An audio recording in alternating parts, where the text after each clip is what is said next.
¡Qué sorpresa! ¡Qué alegría nos produce siempre la aparición de un ser vivo en el reino del espanto y de la muerte!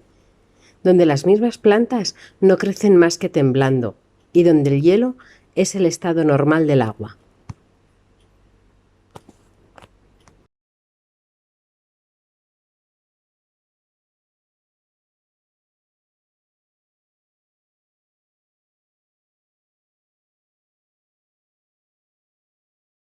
Animales de montaña.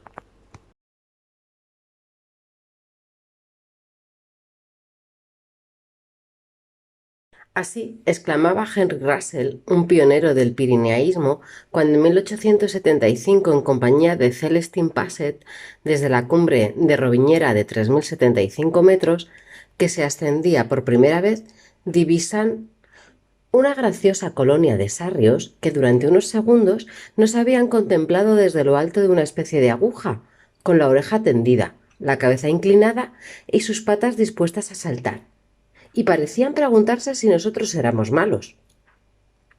También yo tengo siempre la impresión de que los animales salvajes, aunque tímidos y desconfiados, son curiosos, y antes de proseguir su camino, con más o menos prisa, se detienen a evaluar la amenaza que les supone el encuentro con un humano. La alta montaña no es un terreno propicio para la vida. Esto no es una novedad. Las gestas y tragedias humanas en la alta montaña lo atestiguan. Las cumbres desérticas o nevadas impiden hasta el crecimiento de plantas. También Russell se asombra de la variedad de flores que encuentra en la primera ascensión al Roviñera. Pero la evolución de las especies conlleva una especialización que despliega vida por todos los confines del planeta.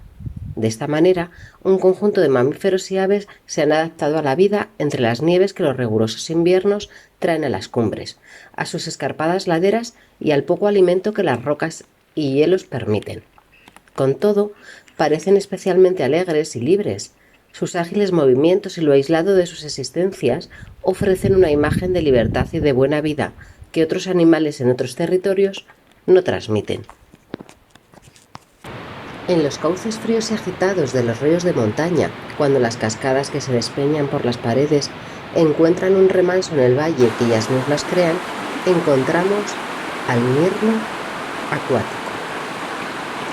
Este pequeño pájaro parece contradecir los géneros y las especies, desafiar lo comúnmente establecido y enfrentarse a los elementos más severos que entorpecen la vida a la mayoría de los seres vivos. Buceando contracorriente, volando a ras del agua, saltando de piedra en piedra, parece llevar una vida divertida. Solo en pareja parece dominar las aguas como si de un pez se tratara. Entre las turbulencias y remolinos busca larvas e insectos que les sirven de comida, porque a diferencia de otras aves pescadoras, el mirlo acuático solo quiere las frías aguas de los torrentes de montaña. No le veremos en cursos medios o bajos, ni en lagos o pantanos. Si la temperatura del agua no es heladora y la corriente salvaje, no habrá mirlos acuáticos. Es verdad que a menudo lavanderas cascadeñas son sus vecinas, pero a estas sí se las ve en cursos medios y en aguas templadas. El mirlo acuático es un habitante de las montañas, bailando con un movimiento permanente, como si estuviera haciendo sentadillas. Otea las aguas en busca de comida y si detecta algo apetitoso, se sumerge con naturalidad en la corriente y no se sabrá dónde reaparecerá después. Si no hay profundidad, igual que un ave limícola, buscará los insectos con la cabeza hundida mientras camina tranquilo entre las aguas bravas.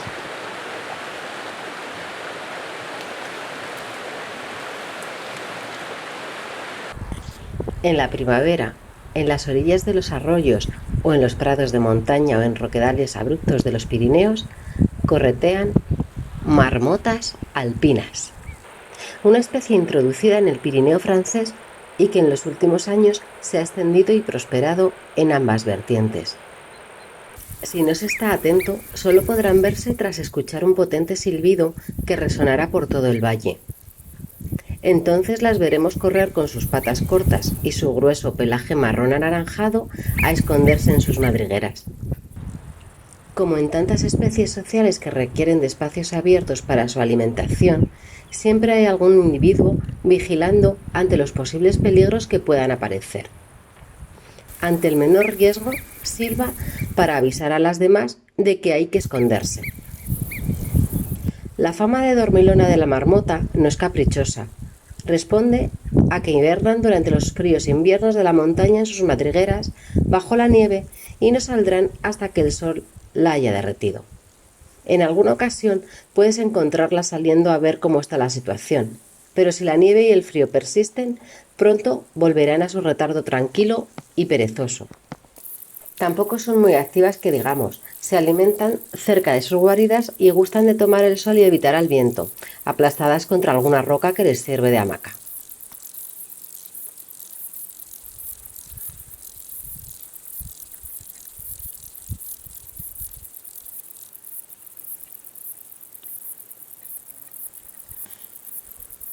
Más arriba, cerca de las cumbres en las laderas abruptas y pedregosas, tal vez descansando en las cumbres, habitan los sarnos, esos que sorprendieron a Russell, también llamados rebecos, Rupicapra pyrenaica. Es seguramente la especie más emblemática de la alta montaña. Esbeltos y hermosos, cruzan a grandes saltos las laderas, se elevan a las más altas torres de las crestas o pasean por los prados. A veces corren asustados y a veces miran orgullosos a los intrusos humanos, desafiantes y sabedores de su poder y majestad en ese terreno, que es el suyo y no el nuestro. Parecen disfrutar desafiando el riesgo, como los escaladores que afrontan vías de extrema dificultad. Con ellos tendrán vínculos comunes y alrededor de estos elementos de riesgo cabría preguntarse, como resuena siempre en el alpinismo, si no estarán mejor, más calientes, más seguros, con más alimento en las zonas bajas, en los prados y los bosques como el resto de los bóvidos. Pregunta a la que muchos alpinistas han dado sus respuestas. En los rebecos bastará constatar su existencia para darse cuenta que no tiene sentido plantearla. Viven en las montañas, pertenecen a ellas, como el mirlo acuático, como la marmota. En las montañas han evolucionado adaptándose sin igual a sus rigores y no les vamos a encontrar en ningún otro lugar. Aunque tendremos que tener cuidado, no terminemos no encontrándolos en lugar alguno.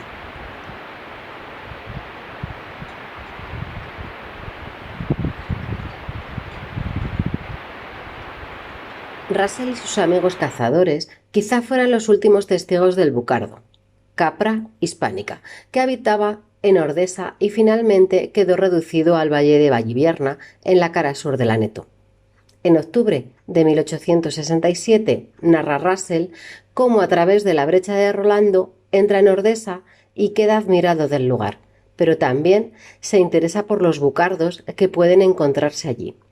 Russell ya era consciente de que el bucardo en su época corría el riesgo de extinción y por ello le pide a su amigo Sir Victor Brooke, a quien describe el terror de los bucardos, un informe sobre ellos. En su carta de respuesta relata el asedio y caza de un gran macho que empieza con las siguientes palabras. El bucardo, Capra hispánica, se encuentra en todas las grandes sierras de España, desde Sierra Nevada hasta los Pirineos. La raza que se encuentra en estas últimas montañas es, sin embargo, la más bella, y los ejemplares que provienen de los Pirineos se distinguen de las otras montañas por su talla mucho más grande y su color más brillante, sobre todo en invierno. Cuando llegué a Pau en 1878, se suponía que habían casi desaparecido de los Pirineos y que no se encontraban más que en el valle de Vallivierna, detrás de la Maladeta. Sin embargo, supe que quedaban todavía algunas en el valle de Arazas, el valle de Ordesa de los españoles. Habiendo estado en el mes de mayo de 1878, maté una bella hembra. El propio Russell relata el encuentro con los que, quizá, si sobrevivieron a la cacería de Brooke, fueron los últimos ejemplares de bucardos de la cordillera. Fue en 1877 en Vallivierna, un país completamente desconocido. ¿Pero qué veo de repente? He aquí dos criaturas vivas que caminan gravemente como ermitaños. Una es pequeña, otra con enormes cuernos. Son dos bucardos, parecen soñadoras y un poco tímidas. Efectivamente, Las cabras montesas o bucardos, aunque hayan desaparecido de los Pirineos, pueden encontrarse en muchas sierras de la península. En la Serranía de Cuenca, en Cazorla o Sierra Nevada, en la Sierra de Guadarrama. Introducidas en los años 90, incluso las he podido ver en sierras de Castellón, pero sin duda su lugar emblemático es Gredos. Recuerdo que en las décadas de los 70 y de los 80 no era fácil verlas. Desde luego, los grandes machos eran muy esquivos a la observación, pero la población ha ido aumentando y ahora se pueden ver en los lugares más insospechados del macizo y en invierno incluso en los prados cercanos a las poblaciones. Como los rebecos, marmotas y otros seres de las alturas, su adaptación es sorprendente. En las cabras, lo que asombra desde luego es la capacidad para la escalada. Aquella actividad que a los humanos les supone un profundo y tenaz entrenamiento, no solo físico, sino especialmente psicológico, pues enfrentarse a la altura, a la fragilidad del terreno, al esfuerzo combinado de resistencia, fuerza, equilibrio e elasticidad, exige una alta dosis de confianza en las posibilidades de uno mismo. Las cabras se mueven entre los riscos, desfiladeros y paredes verticales con la naturalidad con la que podemos caminar en playas de blancas arenas. Esa capacidad de ponerse a salvo allí donde sus depredadores no pueden llegar, imagino, las fue adaptando para su vida en las montañas. Tuvieron que aceptar el pobre alimento que puede encontrarse en las alturas, afrontar el frío invernal cuando la nieve cubre sus comederos, aunque ciertamente descienden a zonas sin nieve cuando los meses más duros del invierno hacen imposible la supervivencia en las alturas. Como otros bóvidos, las hembras con sus crías suelen caminar agrupadas en busca de los pastos. Los grandes machos son solitarios, aunque sobre todo en el otoño se agrupan en grandes grupos para disputarse el privilegio de la reproducción en atronadores choques de cuernos. Por eso es importante tener buena cornamenta. Resulta una ocasión fascinante ver las peleas entre machos o contemplar sus movimientos entre las paredes verticales, aunque en general son seres pacíficos y tranquilos. Con esos ojos saltones tienen cierto aire melancólico y su mirada parece perdida. Miran siempre como más allá y así parecen serios y poco amigables. Son también seres de la montaña. La visión de los animales libres y salvajes en las sierras inhóspitas y frecuentemente implacables ante la vida, como nos decía Russell, alegran y animan a sobrevivir en la montaña, incluso cuando la niebla entre las cumbres impide hasta ver nuestros pensamientos. Siempre hay una chova que nos hace compañía. Las chovas, piquirrojas o piquigualdas, son uno de los pájaros por los que siento más simpatía, porque en los momentos más terribles meteorológicamente, con los que la alta montaña nos castiga por profanar sus dominios, se la oye graznar revoloteando en las alturas. Tal vez no pueda verse, envuelta en la niebla, pero se la oye y acompaña la existencia que en esos momentos uno siente sola y desvalida. Además, las chovas escapan fácilmente entre los cielos abiertos y sin límites. Escapan como ya no pueden hacerlo los osos o los bucardos, y ahora envidio a Russell y a aquellos que pudieron contemplar lo que nosotros ya no veremos jamás. Al final, haré mías las palabras de nuestro querido pionero cuando lamenta la caza y se siente compañero de las bestias. Pobres bestias, estoy contento de que corran todavía. Nunca he podido contemplar esas inocentes y graciosas criaturas sin sorprenderme de que se ose matarlas, pues no molestan a nadie. Su carne es muy mediocre y su agilidad milagrosa. Su fogosidad y sus correteos no dejan nunca de electrizar el alma adormecida por el silencio y la inmovilidad de las soledades nevadas y vacías de la montaña. Hay horas en las que este mutismo de la naturaleza da una especie de pesadilla. Si se prolonga, nos vuelve tan taciturnos que el vuelo o la voz de un pájaro son suficientes para encantarnos y alegrarnos el corazón.